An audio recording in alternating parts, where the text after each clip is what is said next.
Perkelahian antar pelajar itu apa sih? Perkelahian antar pelajar adalah sebuah tindakan perkelahian atau tindak kekerasan yang dilakukan oleh sekelompok seorang pelajar yang dapat kita kenal sebagai tawuran antar pelajar. Apa aja sih dampak dari tawuran itu sendiri? Yang pertama, dapat berupa kematian dan luka berat bagi para siswa, pelaku, dan masyarakat sekitar. Yang kedua, kerusakan yang parah pada kendaraan, kaca gedung, ataupun rumah yang terkena lemparan batu. Berikut beberapa cuplikan tentang berita aksi perkelahian antar pelajar. Saling ejek di media Kota sosial. Serang, Banten, polisi Remaja menangkap putus sejumlah sekolah remaja ditangkap anggota geng Satgas motor Narkoba Polres yang Bintan sebelumnya beraksi videonya di viral Tahun saat tersebut. berkonvoy Dari tangan tersangka, polisi berhasil mengamankan sabu seberat 2 kg. Cuman beberapa motor warga dihancurin dari pihak mobil sebelah. Inilah video.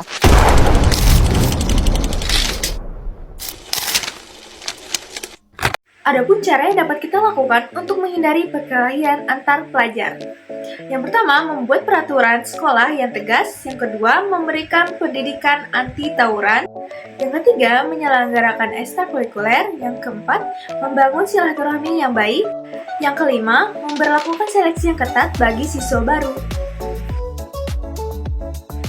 Minuman keras dalam Islam disebut juga khamar dan diartikan sebagai minuman yang memabukkan. Minuman ini dilarang dikonsumsi karena dapat menyebabkan dampak buruk bagi kesehatan dan merusak akal. Larangan dalam meminum minuman keras terdapat dalam surat Al-Maidah ayat 90, yang artinya, hai orang-orang beriman, sesungguhnya meminum, khamar, berjudi, berkorban untuk berhala, mengundi nasib dengan panah adalah termasuk perbuatan syaitan. Maka jauhilah perbuatan-perbuatan itu agar kamu mendapat keberuntungan. Adapun dampak dari minuman keras, yang pertama dapat merusak organ tubuh seperti hati, otak, ginjal, dan lambung. Yang kedua, hilang kesadaran dan kecakapan intelektualitas seseorang. Cara yang dapat dilakukan untuk menghindari kecanduan dari minuman keras yaitu lakukan kegiatan positif dan mengalihkan perhatian ke kegiatan yang lebih bermanfaat dapat mengurangi kecanduan meminum alkohol. Yang kedua, mengikuti terapi dan konseling sangat efektif dalam membantu seseorang memahami faktor pemicu kecanduan dan bagaimana cara melupakannya. Narkoba adalah singkatan dari narkotika, psikotropika, dan bahan aktif lainnya. Berupa bahan atau zat yang jika dimasukkan ke dalam tubuh manusia, baik secara oral atau diminum, dihirup maupun disuntikkan, dapat mengubah pikiran, suasana hati atau perasaan dan perilaku seseorang. Dampak mengonsumsi narkoba yang pertama berpengaruh pada kesehatan fisik. Penggunaan narkoba dapat menyebabkan kerusakan fisik yang serius.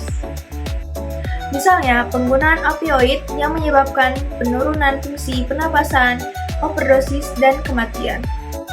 Yang kedua, menyebabkan penyalahgunaan dan ketergantungan. Banyak narkoba yang memiliki potensi adiktif yang kuat, sehingga pengguna dapat menjadi ketergantungan dan sulit untuk berhenti menggunakannya. Berikut beberapa cuplikan berita tentang aksi penggunaan narkoba. Narkoba Polresta Pekanbaru Riau menangkap seorang wanita berjulukan Ratu. Polisi meringkus 2 terduga penyalahgunaan Seorang narkoba di bandar kawasan narkoba di Kota Medan. Saudara Polisi menggerebek kampung narkoba di Jember, Jawa Timur. 6 orang pengedar narkoba, 2 diantaranya pasangan. Dalam penangkapannya, polisi menyita di rumahnya ini polisi menemukan narkotika. Ini adalah rekaman yang diambil polisi. Cara yang dapat kita lakukan untuk menghindari penggunaan narkoba. Yang pertama, selektif dalam pergaulan. Pergaulan yang salah dapat menyebabkan kita terperosok, sehingga kita harus berhati-hati kepada teman kita sendiri. Yang kedua, ingat masa depan. Menyalahgunakan narkoba dapat menghancurkan masa depan kita. Orang yang sudah kecanduan pada narkoba tidak dapat berpikir sehingga tidak dapat berbuat apa-apa. Yang ketiga, kelola stres dengan baik. Orang-orang saat ini terlalu banyak bekerja sehingga mereka merasa kewalahan.